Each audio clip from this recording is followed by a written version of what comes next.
is Radio 314 on the Red Ice Radio Network.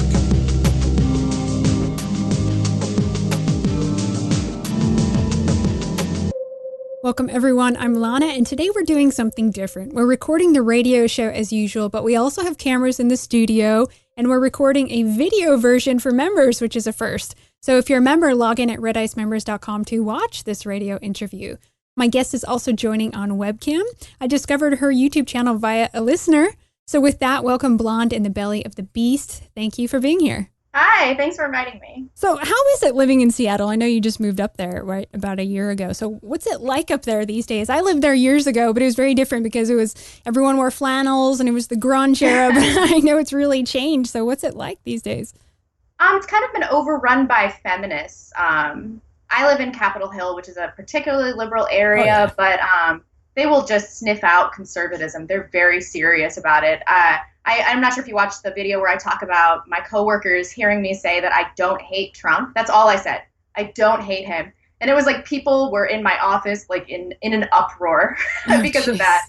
So I just can't talk about any of these things, which is basically what has spurred me to start the channel. I feel like I need to discuss these things or I'm going to lose my mind. Yeah, it's amazing how much hate you can come up against with some of these liberals. Just trying to have conversation, right? Yeah. And they say that they're so open-minded and tolerant and they accept everyone and love diversity, but then they hate you if you, not talk tolerant about to you. Yeah, exactly. No tolerance for you.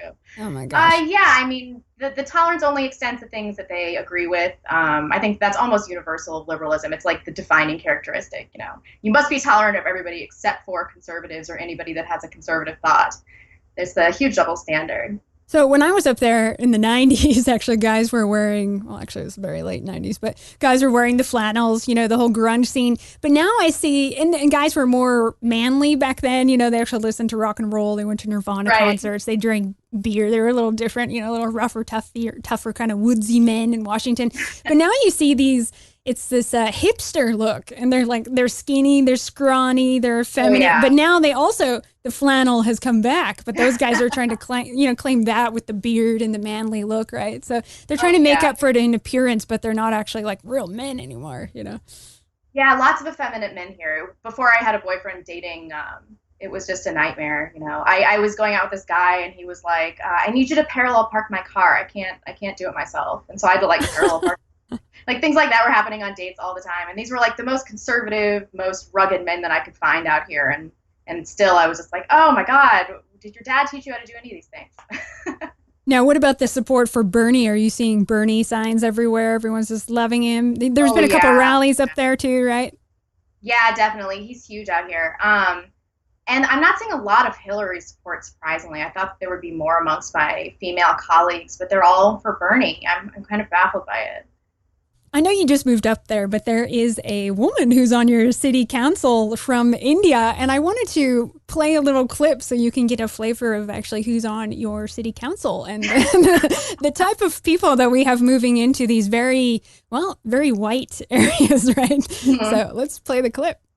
Just a few minutes ago, Bernie Sanders addressed working people in the United States about democratic socialism, a society of social, gender, and racial justice, a world where Black and brown lives matter, a world that will have addressed the crisis of climate change.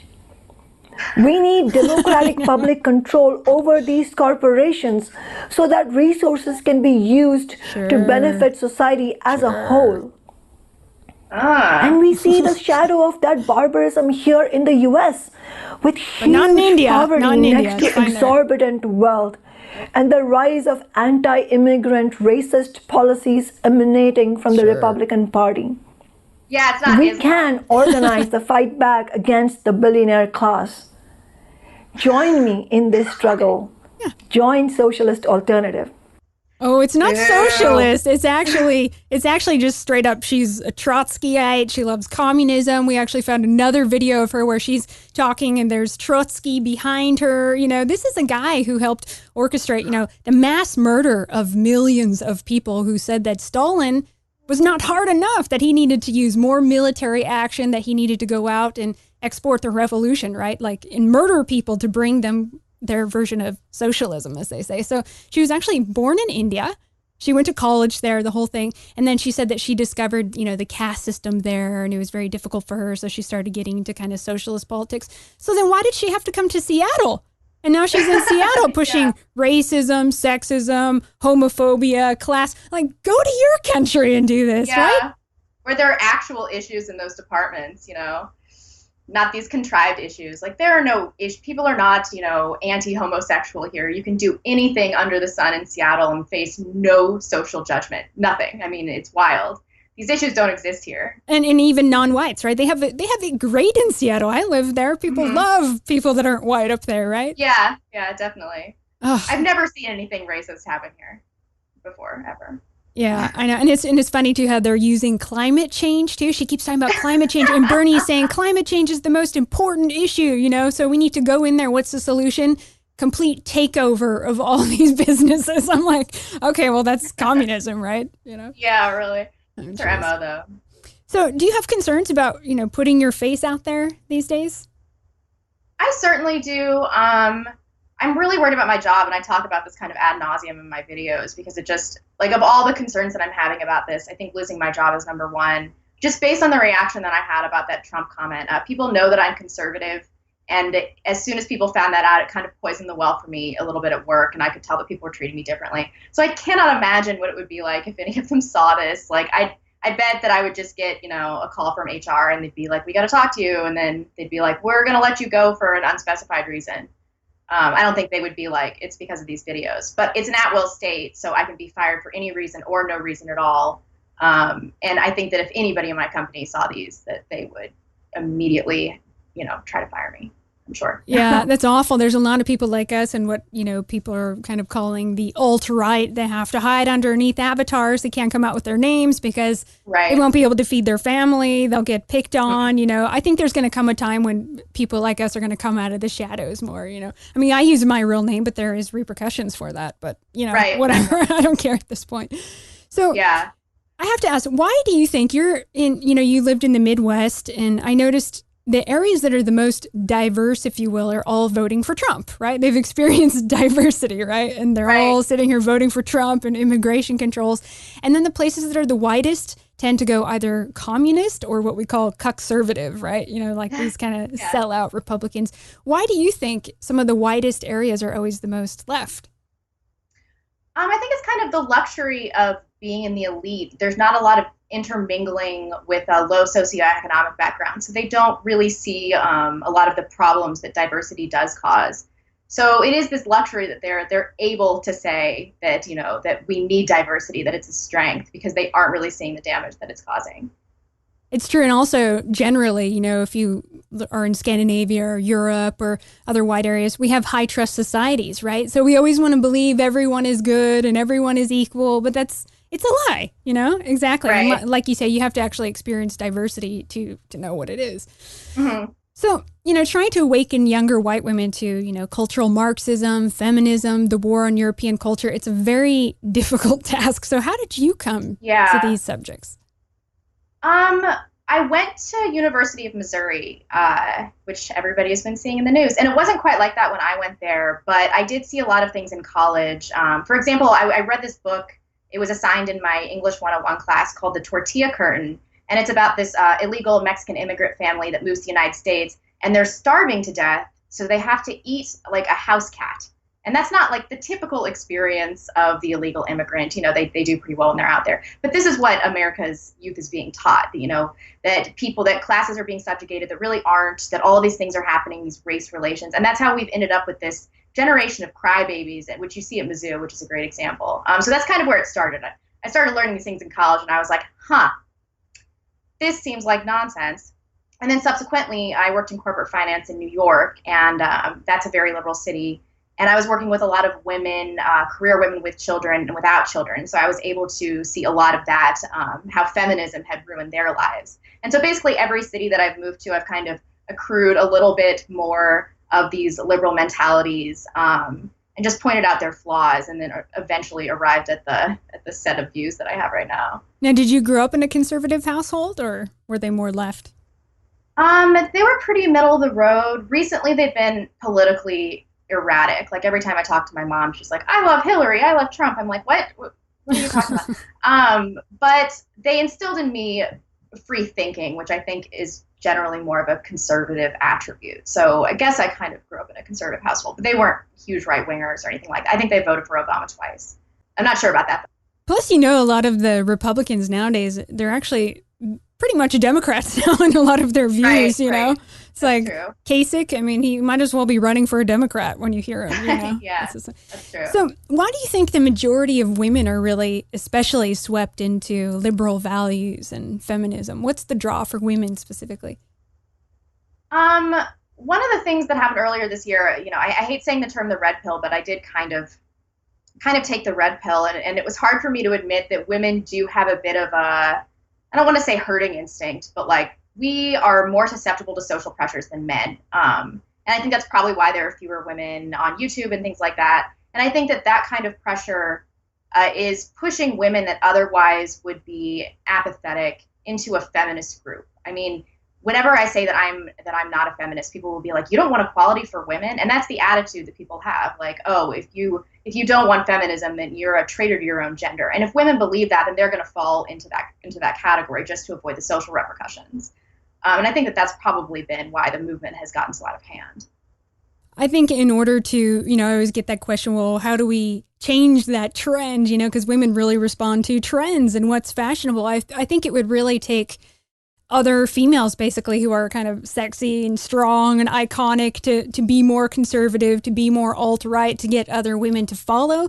Unfortunately, I think it's really that shallow. I know we got into this mess really through education and the whole intellectual scene, but I think now the way to bring people out of that is culture, right? So it'd be more a countercultural thing because eventually counterculture gets into the government and then changes policy. I mean, look at what's happening in the government now. Years ago, right? You know, gay rights, transgender, all that was more underground, was more counterculture. But now it's actually becoming law, right? So do you feel there is a counterculture that's starting to arise? Isn't there always going to be kind of a repercussion to what's being thrown out at us? I think that there is definitely a counterculture brewing right now. Just the support, I'm sure you've experienced the same thing. Like you get emails every day saying like, "Oh, I'm in the same situation. I'm living in a liberal part of town." I thought that there was not a lot of support, but you know, getting so many of these emails, I'm thinking there really is a huge counterculture emerging, and it makes me very hopeful for the most part. I know we still have a lot of work to do, you know, but it is happening. I think anytime there's something that's shoved down your throat, like liberalism, which is really just nauseating in the schools, that young kids are going to want to revolt to it. I mean, I see even in Sweden, I see a lot of young, 20-year-old girls who are wanting to get married and have kids and really just do complete opposite, do the complete opposite from this whole liberal kind of feminist lifestyle. But I mean, have you thought about what does it even mean to be a feminist in Western society? Because we already have equality, don't we? Oh, for sure. I think that it's demanding superior treatment has become the defining characteristic of third wave feminism.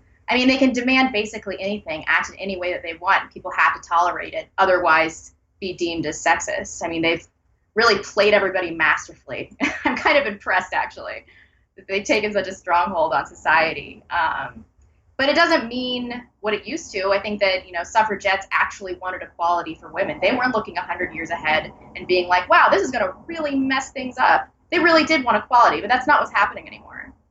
Yeah, exactly. When I read a lot of it too, my head just wants to explode when I read some of these arguments because it's just utter Marxist gibberish. I'm just like, and then it always ends up being anti-white. It just always does somewhere in there, whether it's fat acceptance or, accept us because we're ugly or this or that. It always ends up being anti-white for some reason, Yeah, let me pull up actually Kathy Reisenwitz. Let me just pull up what is feminism, okay? Feminism is the belief in the social, political, and economic equality of the sexes. Feminist activism. And okay, now don't we already have that? Politically, economically, I mean, where do we have inequality? They would say the wage gap, but that's been, refuted by every economist that's worthwhile. And I've heard Milo Yiannopoulos refute it so many times that it's just down pat in my mind. And then it's funny too, because they get into the, stereotyping, women are stereotyped. Aren't they stereotyping men? Oh, for sure. Yeah, this whole rape culture thing, that's a stereotype of men. I was reading stoppatriarchy.org. I made a video about abortion yesterday, And on their website, it says, we need to end abortion because it's causing innocent young boys to become the new generation of rapists. On their website. Doesn't even make sense. It doesn't make any sense, but this is like the general mentality of people, of liberal women. They've created their own reality where they're truly victims of horrible oppression. I know, and I just think, I mean, I know you're critical of Islam. Why don't you talk about how women are treated in those countries? I mean, in the West, we have it pretty damn good, don't we? Oh, yeah, we have it great. I'm so entitled. Like, most of the great things that have happened in my life are because I'm an entitled Western woman. They have a real rape culture in Africa and in Middle Eastern countries. Women get acid thrown in their faces. They're, raped as children. You have to have several witnesses to report a rape, and then sometimes they'll stone you for reporting a rape. And they want to talk about, in the United States, there being a rape culture where if you rape somebody, you are definitely going to go to jail. It's insane to me.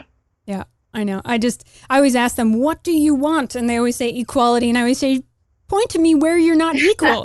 Where basically they just want to take all the areas where men work and just replace it with all women, and then it will be better, right? That must be what they want, just total domination, I think. Oh, yeah. That one prominent feminist, I can't remember her name right now, talking about putting men in concentration camps. It blows my mind. Yeah. They're just blatantly talking about making men obsolete now. So what do you think is the big deal with admitting biological differences? We know men and women are different. It's a biological fact. But nowadays, it's like that's the one thing you can't talk about, right? What's the big deal in admitting this? I think that baby boomers have just kind of drilled it into us that everything and everybody, that there's equality across the board, and anything else means that you have a problem with your own sense of reality. And people have really internalized that and applied it to all situations in their lives, including, gender, which you can prove just by our anatomies that we have differences there. But I have heard people say in Seattle that all gender differences are social constructs. All gender differences. No, it's very biological. You can look, you can look and see your genitals and kind of know what you are. Yeah, I think it's this lie of egalitarianism. It's become the precious religion. So science is now starting to get into the way. So really they're becoming kind of like religious, mythological people that aren't in touch with science anymore. Right? Oh, yeah. And the transgender issue is, I think, probably the clearest expression of this, how people are dealing with this. I see men in Seattle all the time that are not necessarily transgender. They're, they haven't gone through any hormones or anything like that, but they're just dressed up as women, like acting like they're passable. And nobody even bats an eye. It's like there's all this weird gender stuff going on that's totally socially acceptable. It's the most bizarre thing. Yeah, they've changed the laws. I think it was in North Carolina. You probably heard the recent one. I don't know if it's like that in Seattle. You can choose whatever bathroom you want to go into. So recently some guy just tried that out. I don't know if he was sincere, if he meant it, if he was genuine, but he just walked right into the girls' locker room and everyone freaked out. And he said, but it's the law. The law's protecting me. Are you discriminating against me now? So there should be more guys that try that just to make a point to see how that goes over, right? Yeah. I watched a segment on Young Turks about this yesterday. And they were saying that people are saying that men are going to use this as an excuse to go into women's bathrooms. And they're like, that's ridiculous. This is just a reason for them to further discriminate against transgenders. But that's exactly what men are going to do, and sexual predators. They're going to be like, oh, I can use this bathroom for sure. It's the law. I was like, are you guys serious with this? So I unsubscribed to them immediately. Yeah, I don't like them. Yeah. The Young Turks also, are responsible for the Armenian genocide. Look that up. They never talk about that on their show. But. So when it comes to women and feminism, have you found women are they nicer, or are they becoming more bitchy now that they're accepting feminism? Because I find that women are becoming bitchier. For sure, because now they resent men and they resent other women, especially feminine women. Because feminists, they view men's preferential treatment of attractive women as sexist. So they have all this man-hating going on. But then if you're a woman that, puts effort into her appearance, they're going to resent you too. So they're just increasingly alienating themselves from more populations of people. And they're intolerable. Like, the interactions I have with feminists on a daily basis are yeah, they're monstrous people in general. I find too, it's usually women that are whiny and incapable of doing things. You know, as a woman, there's things that I just do, and I shut up about it. You know what I mean? Right. I have all the opportunity. The stars are the limits in our society. There's nothing holding me back except for myself, right? I also have a great marriage. I'm happy. I'm fulfilled. I have a good relationship with my father. You know, I'm not screwed up, but I find a lot of the feminist women have some major psychological baggage. Yeah, definitely. And I think that some of that might have to do with broken homes or being raised by single mothers that were also feminists because they resented men that left them, things like that, weird family dynamics. I think that's probably contributed to this generation of feminists. It should, I think also maybe on some level they're kind of bitter because they are missing out on motherhood or a good marriage or a traditional lifestyle, because really women are probably the most fulfilled when they're in that role. Would you agree? Oh, I think so. I don't have kids yet, but I've always known that I wanted to have kids. And then going into the career force in my early 20s in New York, it just became abundantly clear to me that like both cannot be done well, and that we've kind of been sold this lie that you can be a really great at your career, have a really good fulfilling career, and also be like a kick-ass mom that's home with her kids all the time. And it's just not true. And so I see women that are just burnt out all the time. And those are really unhappy feminists too. That's a whole class of feminists that are really unhappy. I think too, you can do different things at different seasons of your life. You know, Right. you can plan things out so you can have, you know, for some people it's not fulfilling enough just having children. I mean, look at me, I work with my husband, we do a show, we do a lot of research. I also need that kind of fulfillment, but also having children, you know. But it's a matter of the couple, what kind of relationship you have structured. Can you have your kids at home and work at the same time? You know, everyone's in a different kind of situation, I think. But I think Right. women should plan these things. I have some friends that are old, they're starting to get older, and I've been telling them, well, freeze your eggs because you might meet a guy in the future. So instead of missing Right. that window, then you have that opportunity, right? Mm-hmm. That's definitely true. Phyllis Schlafly, she had 4 or 5 kids and then went to law school. And she had an extremely successful career and, you know, raised all of her kids. And so I think that maybe that's the direction that the kind of the untapped direction that women need to be taking, having kids first and then moving into a career, which I guess hadn't really occurred to me. I don't know why. Well, I think you said too, it's mostly women you hear that are criticizing other women that are home with kids. You said that in a video. So how's that? Yeah, that's definitely true. I think that almost all of the things that I've heard about stay-at-home moms have been from women, and it's just projection. You know, they see themselves failing in certain arenas of their lives, and they project it onto other women, especially younger women in the workforce. So my 20s has kind of been filled with women at work trying to destroy me, which especially women with children, for sure. Women with children also, yeah. Yeah, I see too. There's also a trend for women when they are having kids, they're adopting from other countries, right? Or now it's like the cutest thing ever is to have a mixed race kid, right? So then when women have those kids, oh, it's just fabulous and fantastic, right? But then if you see a woman, like I have a friend, she has 5 kids, she goes out to the store and she gets frowned upon. You know, why? People frown upon her, like they think it's disgusting that she has 5 children. How dare she have 5 children? Climate change, you know? It's just like, but then no one attacks the Latino families that are having 8 kids, right? Yeah, definitely. I heard too, like in the Upper East Side of New York now, there's a trend of, you know, rich women that are starting to have lots of kids as a status symbol. Like, see what we can afford. We can put all these kids through school. Oh boy, you know, women are just so into trends. Even their breeding is according to trends, you know? Yeah, that's a hard pill to swallow, but there's definitely truth to that. Definitely truth. So let's talk about men. Do you think that a lot of the millennial men, are they also kind of missing out in this cultural Marxist society?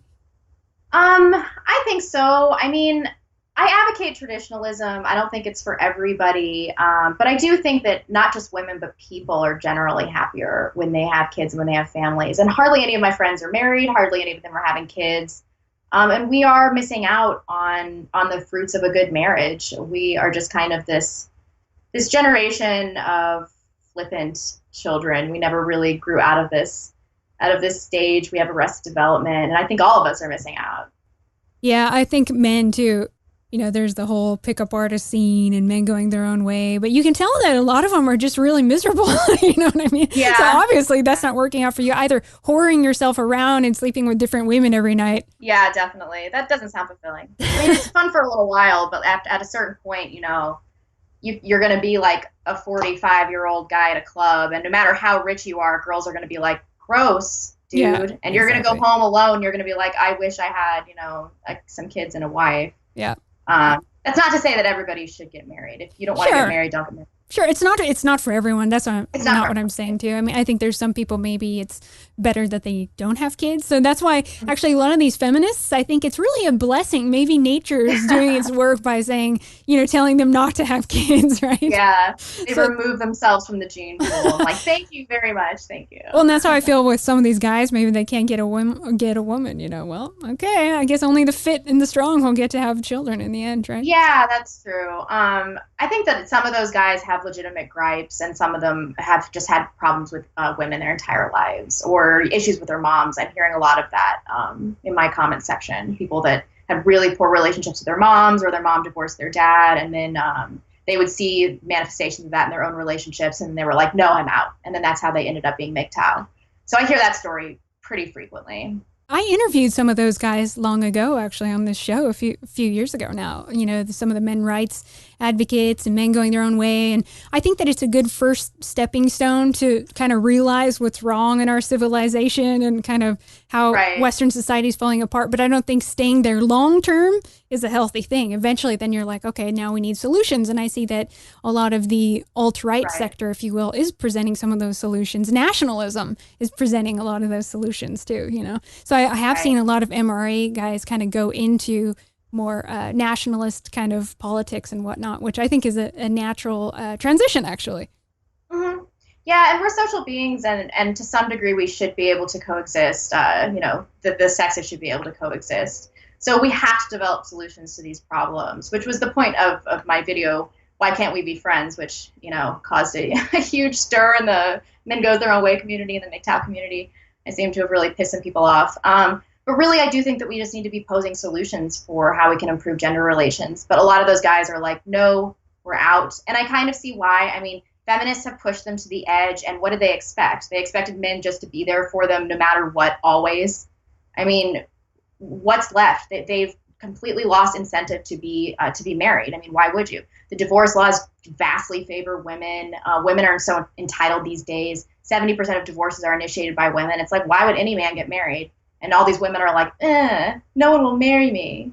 Yeah, I know. I totally see how this happens. Yeah, it's a mess. And then I try on the other hand, I try and tell guys, well, there's good women out there. I mean, look at us. We're here. We're talking about these things. There's other women like that. And then I have to be realistic about it and be like, well, it was very hard to find someone like you to talk with, It's like few and far between. Like you to talk with. I mean, like my boyfriend now, I'm amazed that we found each other. And so, I'm really invested in the relationship. But I do sympathize with these guys, especially in Seattle, where in some areas it's nearly 120 men to 100 women. So they have to deal with that on top of the chicks being here being, almost universally undateable because of feminism. Of course, they're going to be broken and they are going to not want to enter that community of women.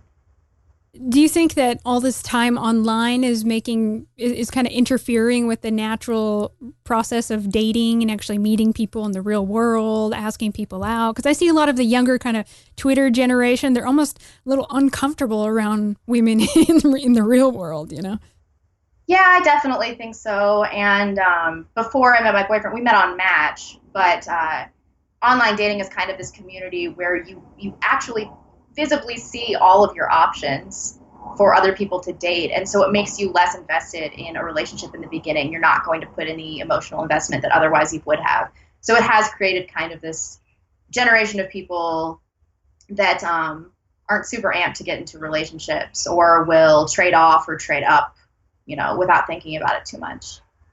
I think too it's important that women, men, they don't settle because we have a high divorce rate. I think some people feel, oh no, the time I'm 30, I got to get married and blah, blah, blah, and then they're with the wrong person. Then 7 years later, they divorce or they're in their 40s and they have to start over again. Mm-hmm. So I think it is also important to hold out for the right one, and you have to be a little picky. You have to be picky, right? You've got to be picky. Yeah. but then feminists, they're so picky. Like I'll meet like, a 40-year-old single chick that wants kids, but she's got a laundry list of things that she needs in a man. He's got to be 6'3". I'm like, you're gonna have to, scale it down a little bit. A lot of it. Yeah, you have to be realistic too. You got to really look yourself in the mirror and be like, well, what can I realistically What can I offer? Yeah, really. I mean, relationships are about trade-offs. If you're not bringing anything to the table, then you can't expect somebody to be offering you something that's of value. And that's the whole problem with feminism. These women are no longer holding up their end of the social contract. They've given up physically. They don't care about pleasing men anymore. And then men are on their way out. And they're like, what? Why? Why is this happening? What's wrong with men? Why are they doing this to us? It's this culture of victimization, too. So you think of yourself as a conservative, correct? I do. I think that I'm a right-leaning libertarian, probably.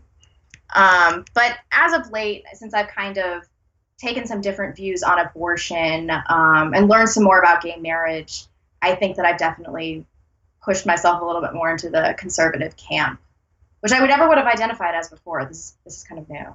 Have you heard the term conservative before, or is I that have. new? Okay, yeah. I have. Yeah, because the Conservative Party, they fail. There's nothing left to conserve. They've given everything away, and Republicans are just repugnant. They're just total sellouts. Right. So I think it's good seeing the emergence of Trump and these other people that want to, basically the Republican Party is fracturing, and I think that's really. Don't you think that can be a good thing? So then you can have a third party possibly, or maybe even take back the Republican Party. Yeah, sometimes things just need to collapse so that they can be rebuilt, which is something that I think that MGTOWs are onto. We might have to have destruction before there can be renewal, which I wanted to deny before, but now I'm kind of like, well, maybe that's what needs to happen. Yeah, that's how I feel. I mean, it's already heading for destruction. Look at what's happening. We there's like a hierarchy of victims, and the person who screams the loudest is now like the hero that we prop up and have to spend all this time nurturing, and it's just become so weak and just it's decaying from the inside out. So that's how I feel too. I feel like, let it crumble. In fact, let's help take it down faster so that we can do something else. Right?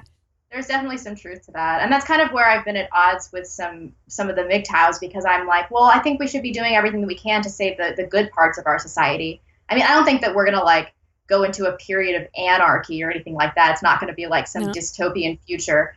But I mean, I want to throw away the bad and preserve the good. I mean, a lot of wonderful things have come from Western culture. And I think that it's our obligation as people on this earth now to preserve these things and to make sure that they go into the future. I would actually like to see, if I could see anything for America, I think the solutions would be much different for Europe. I'd like to see people taking back their governments in Europe, and changing things politically there. But here, I'd almost like to see, I come back to a place where I was several years ago. It's not fixable. There's way too many people here. It's a huge population of all these people with their different identities. You're not going to have one government that's going to make everyone happy. It's just not going to happen.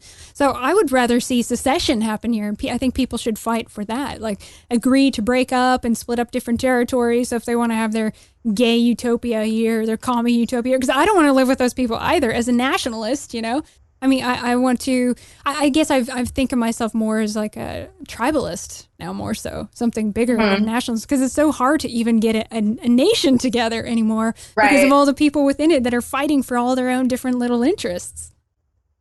That's definitely true. I wonder what's going to happen. I spend so much time thinking about this, and there's so many different ways that this could be dealt with or not dealt with, and I just don't know. I have no idea what's going to happen. But I do see this uprising, and there's no way to contain it. I mean, there are too many of us that are discontented. So I want to know what your experience was when you were learning about, what's going on in Europe. There's an invasion happening there. There's a rape epidemic. You've been critical of Islam. So what was your reaction when you started learning about some of that? Well, I actually, a few months ago on Facebook, I got a notice that said it was some status critical of Islam. And it's like, you wrote this status 10 years ago today.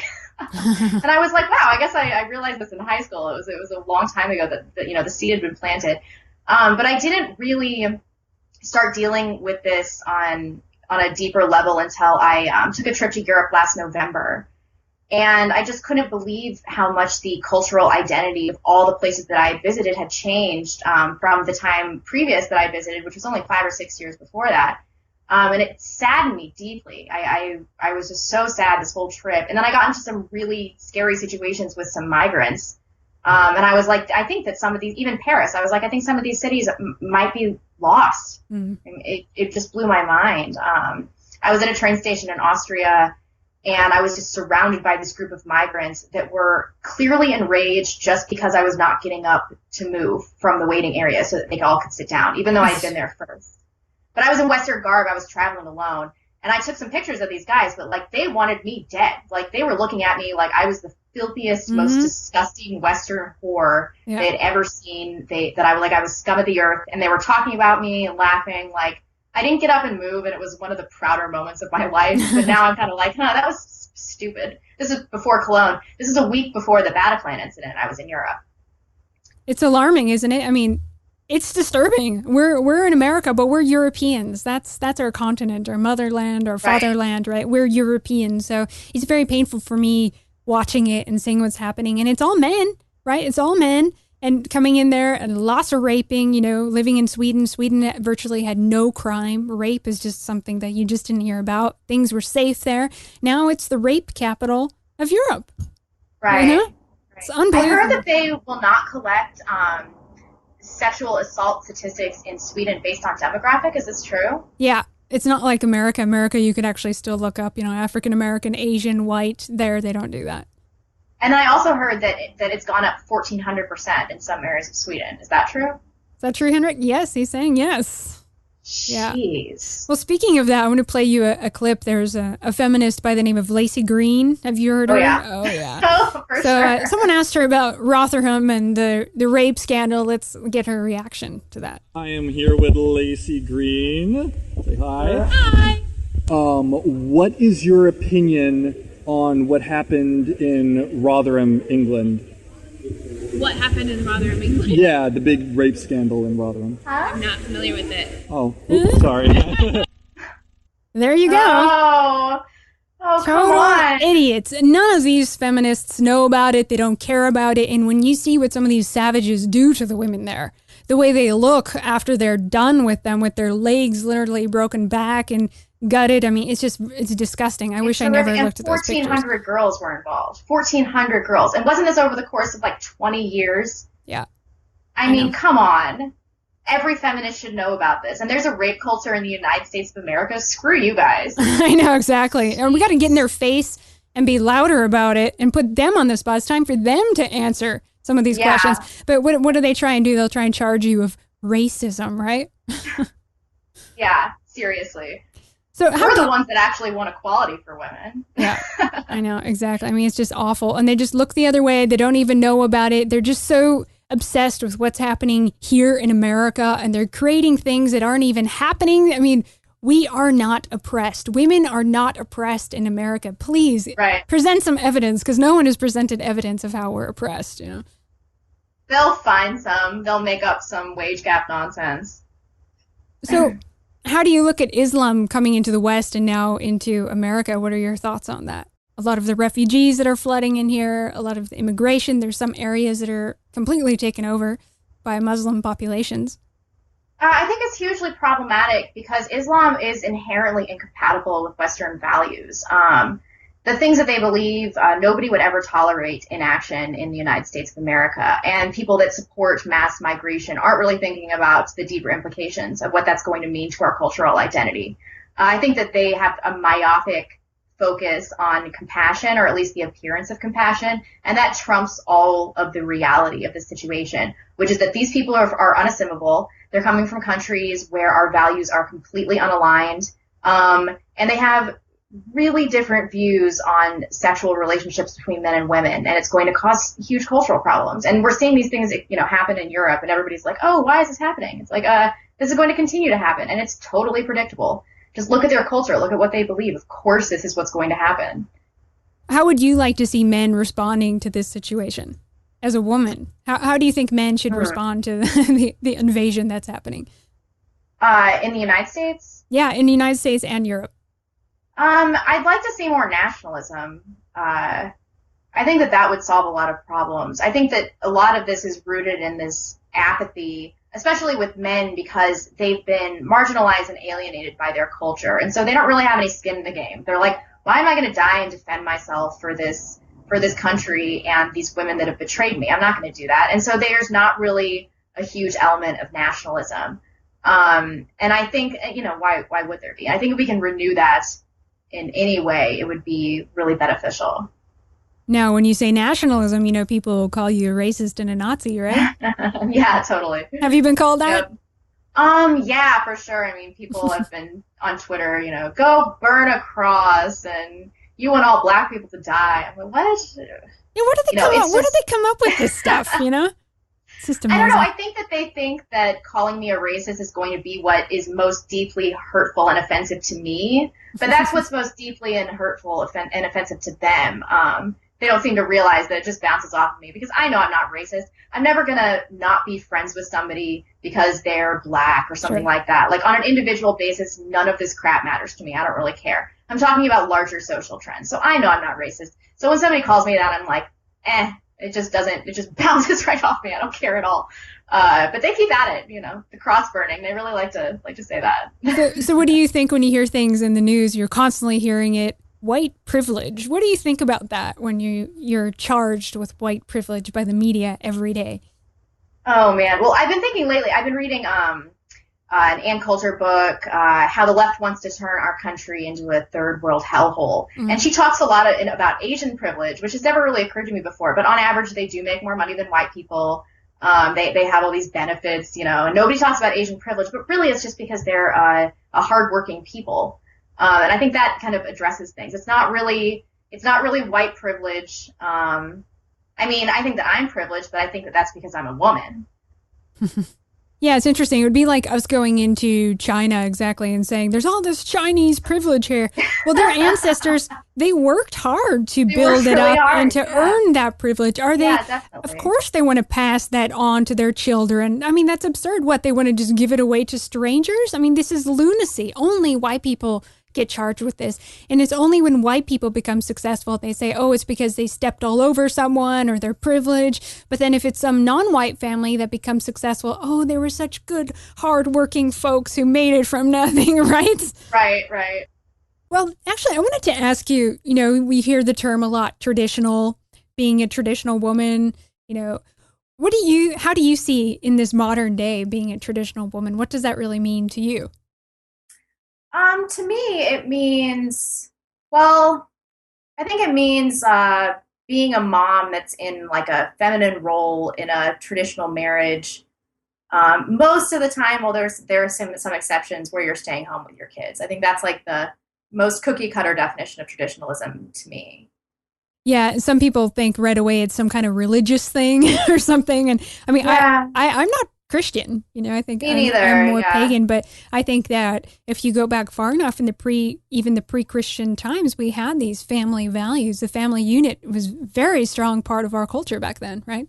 Right. Yeah, I definitely agree. So do you think people just assume that we're religious? Yeah. All exactly. The time. Like, nope. Yeah, people think on the left that the only opposition to all their insanity is Christians, and that's bull because there's a whole slew of people that aren't Christian. There's even atheists that realize how crazy that these leftists are, right? That's true. And people from all walks of life do derive a lot of benefits from traditionalism. It's not necessarily just religious people. Yeah. Well, what are your thoughts on fat acceptance and this whole idea of trying to redefine beauty? What do you think? Well, I think it's going to be a dismal failure. And I think that this is just a manifestation of feminists wanting to further demonize men for things that they can't really help. I mean, they are hardwired to be sexually attracted to women that are young and fertile and thin and fit, and it's not their fault. And so it's just another feminist expression of their dissatisfaction with womanhood. Yeah, it's never going to work. They can keep trying, but they are not going to single-handedly redefine what men find beautiful. It's not going to happen. Or women find beautiful. I never see like a super fat chick and I'm like, she's just a really beautiful woman. I never think that. I'm like, that chick would be really pretty if she would lose 50 pounds. Yeah, exactly. I've said that too. I've said that to my husband. Oh, she's cute. If she lost, 100 pounds, she'd probably be really pretty. Yeah. That always makes me a little sad. I'm like, you have a pretty face. Just, work with what you've got. Exactly. I hate this idea of, just accept what you have or you're good enough. No, because I always want to improve myself. You can always do better, right? Why should you settle for what you are then today, right? You should always be striving for more. Well, let's play a video on body positive. Don't they call it the body positive movement? So we'll play a clip here. Do you think there's a line where a body type becomes unhealthy? Yeah, like if you're over 300. 300 what pounds? size do you think plus size would start at? Doesn't it start at like a 14?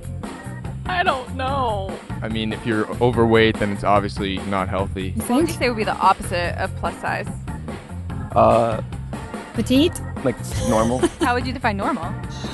I have no idea. What can we deduce about good bodies based on these women? Good bodies are thin, straight, and most often white. There's nothing wrong with having a body like this, but the body positivity movement strives to create representation for marginalized bodies. We want to see fat bodies, queer bodies, bodies of color, and everything in between up front and center in queer mainstream body? media. Exactly. Bottom line, An ugly the one. body positive movement wants everyone to feel worthy of self-love.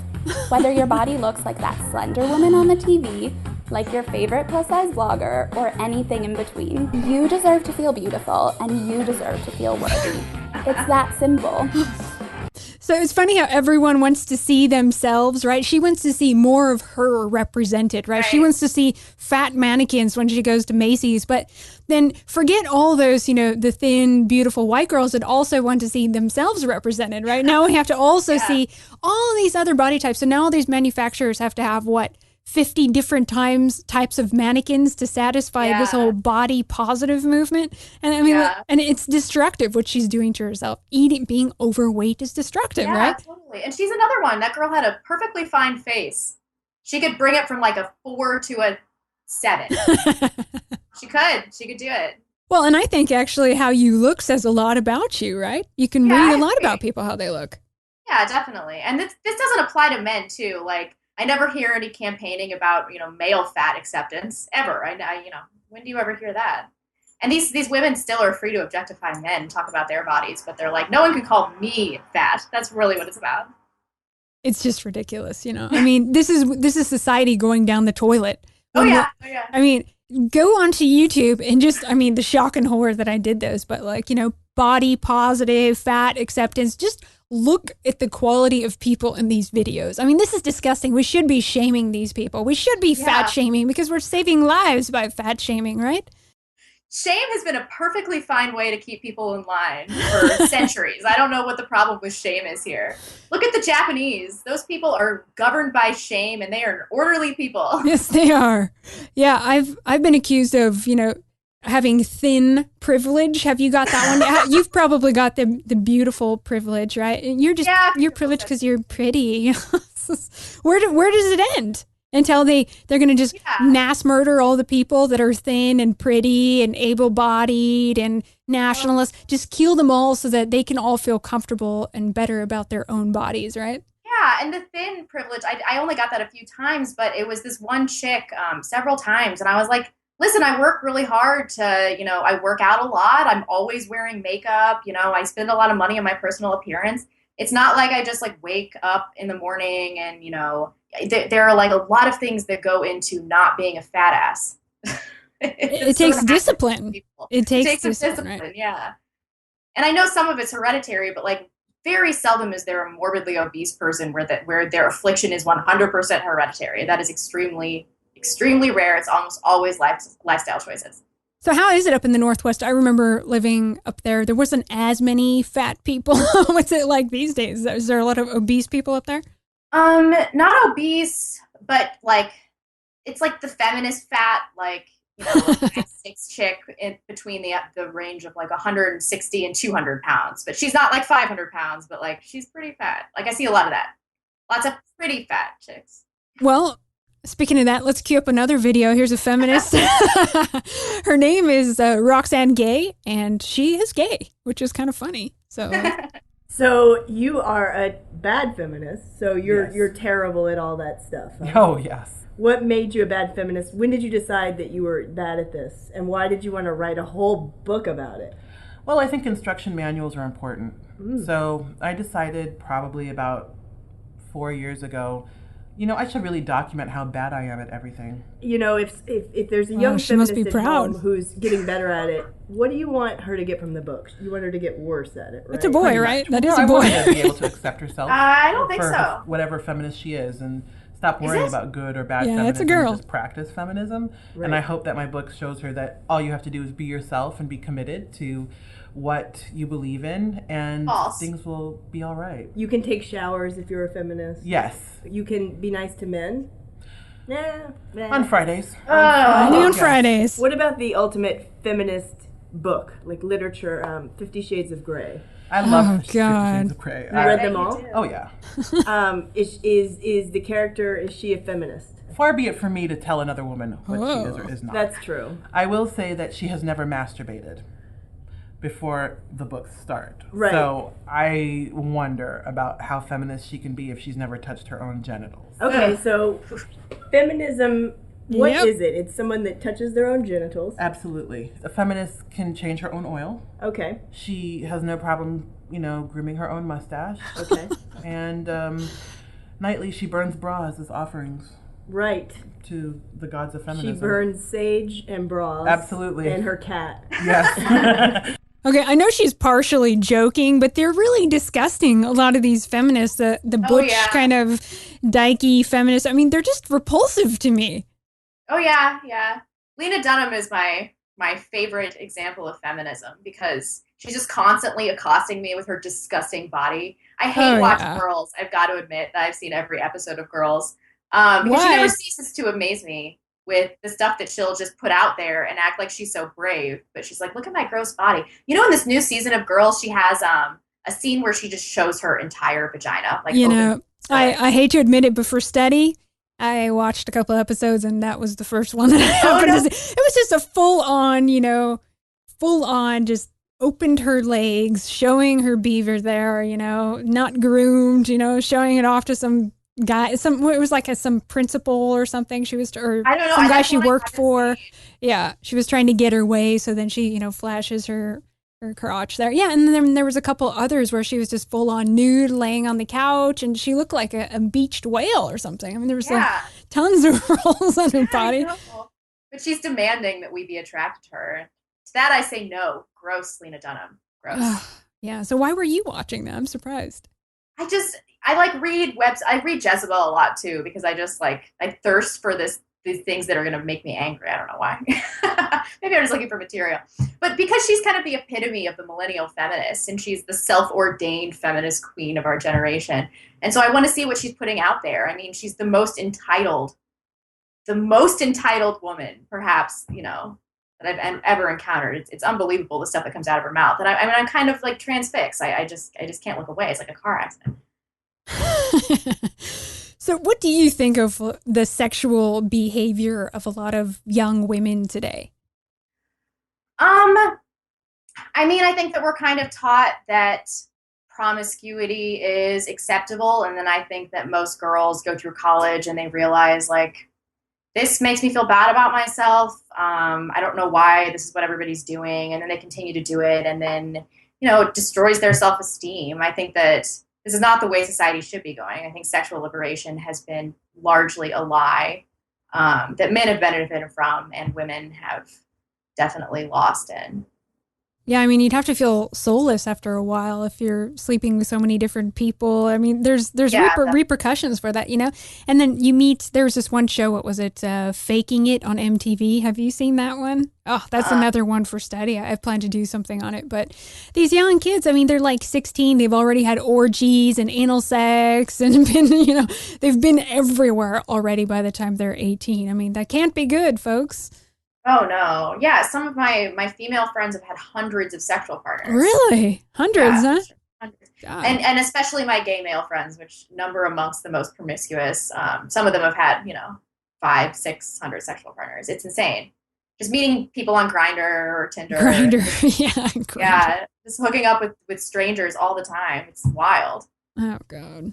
So what are some other things that you critique in some of your videos looking at our current culture? What are some things that are driving you mad?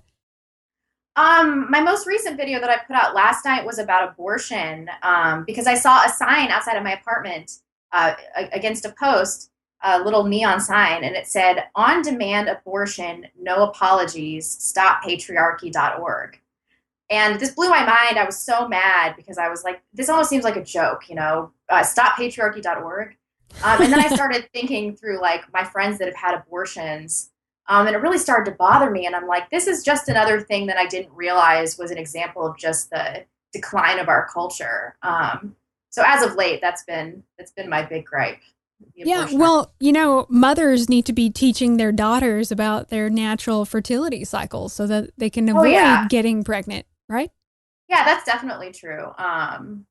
I wish they would have been more honest with that. And on the same side of that coin, they need to be honest about the time limits that women need to have children within. And there's a lot of dishonesty in that too. Like somebody at work the other day, they were like, a woman has her first child on average in the United States at age 35. And I was like, that is false. That is absolutely not true. But like, she really believed this statistic. I think women are just being fed lies about, their reproduction. Mm-hmm. Yeah. Well, they don't teach you any of that in school, do they? No. They'll teach you how to use a condom though. Yeah, I've actually seen some videos, undercover videos of some of the things they're filming in these sex ed classes. And I can't believe it. I mean, I would rip my child out of there immediately. Yeah, I can't believe they teach us in schools. This is a parent's decision. So what other videos do you plan to do here? Oh, man. Well, I'm going to stay away from MGTOW subjects because I want this fire to die. So I'm going to kind of leave that one alone. But I was thinking about doing one about male circumcision. Because a lot of the MGTOW complaints that I was getting, they were like, well, why are you criticizing us? Why don't you address these underlying issues with men? And I think that's a valid argument. And there are a lot of huge issues with how young boys are being raised that really bother me. And so I think I'd like to tackle some of those next. And circumcision is a big one. It's one that always gets me really fired up. Yeah, and I don't even know why they do it in America because it is a Jewish thing, right? Right, and a Muslim thing. Neither of these cultures should we be emulating. There's no medicinal benefit. It doesn't decrease the risk of penile cancer. That's been debunked years ago.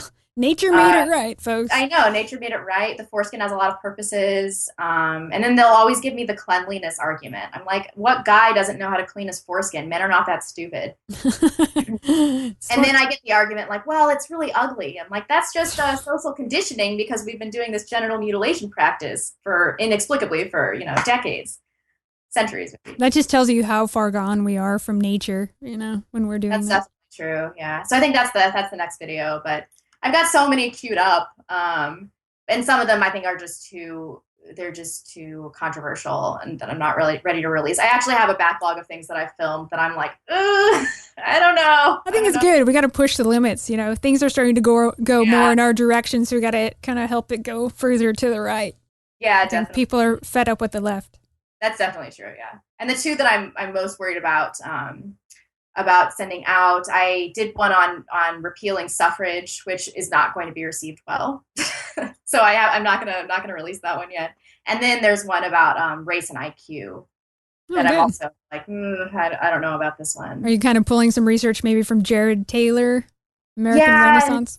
Stefan Molyneux has a good bit on it that I pulled a lot from. I mean, it's a pretty well covered subject, but it's just so controversial, and those uncomfortable statistics, people really, really get enraged about. And so I'm just kind of trying to ride out this last backlash that I've gotten from people online, do something a little more neutral, like abortion. Well, it's funny how everyone always says, let's have that uncomfortable conversation about race. And I'm like, yeah, let's freaking do it. I'm ready. There's a lot of things I want to talk about with you, right? Yeah, they're actually the ones that are the cowards. They're the fearful ones. What are they what are you so afraid of? We're the ones pushing true diversity, right?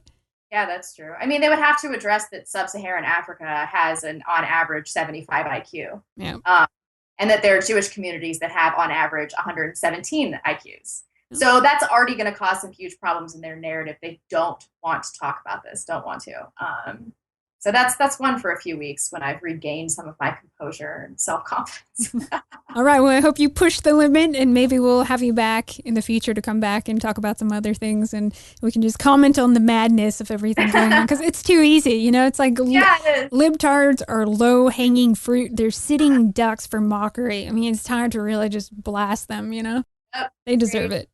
All right. Well, thank you so much. I've had a great time. Thank you for having me on. Have a good day. All right, everyone. That was our first filmed radio interview. A big thanks to members for your support. Before you go, though, just a few words on socialism. Through the years, we've been critical of democratic socialism, having lived in Sweden. However, the multicultural Sweden today is not the socialist Sweden of the 70s. People look to the Nordic countries as an ideal model of government. You know why socialism worked in Germany and the Nordic countries? Because the population was small, homogenous, nationalist, and of the same ancestry. They were equal by blood and culture, focused on similar goals with a shared work ethic. There is no way democratic socialism will work in multicultural, multiracial America. Socialism is a white ideal. Our population is approaching 400 million people who are all very different culturally, mentally, and by blood. We see huge gaps in what the left calls equality because of this. It's not simply because of the billionaire class, but because of racial and even ethnic differences. This is most visible in racially diverse areas.